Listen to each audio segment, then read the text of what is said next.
So delegation skills have come up 2 times in the last 2 days in coaching conversations, which tells me it's a hot topic. It is a challenging skill for many of us for a number of reasons.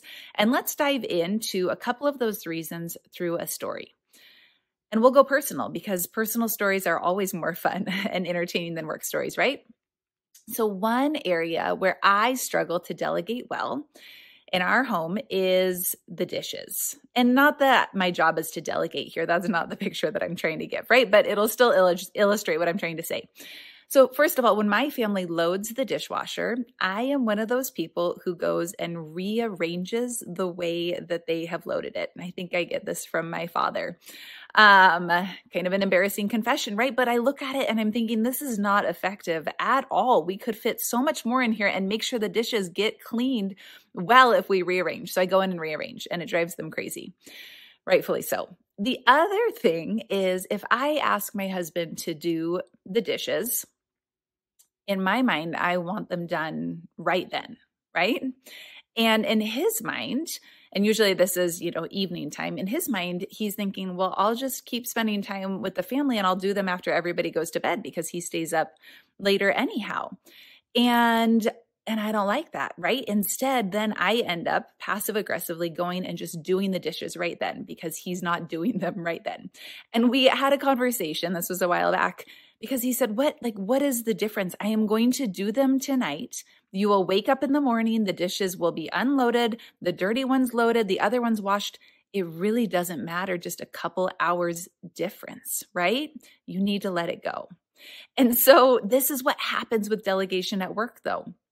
One, we set unnecessary expectations. Perhaps the bar you have for yourself is not the necessary bar that's needed in something you're delegating. And so I would first ask you before delegating something to think about what is the minimum necessary desired result here, and let's align with the other person on that end result needed. Not what bar would you set for yourself, but what do we actually need here? And then 2, when they are performing the delegated task, don't step in. Don't go passive aggressively, start to go do the dishes. Don't take over. You need to step back and provide space.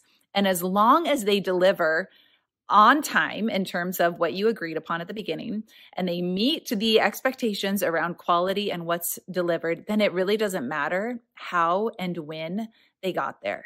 You've got to step back and let them do it their own way, and then just make sure the agreed upon result is achieved. So if you struggle with the same thing, I hope that this example helps. It's a skill that I'm constantly trying to work on as well because it really is challenging. But in the end, strong delegation, A, it frees you up more, lightens your load, and B, it gives your employees, your team members an opportunity to take on more responsibility and to approach it and tackle it in a way that feels meaningful to them. And maybe, just maybe, they will approach it in a way that's actually even better than you would have done, or at least different. Bring some more creativity to the team. All right, there's your 2-minute tip today.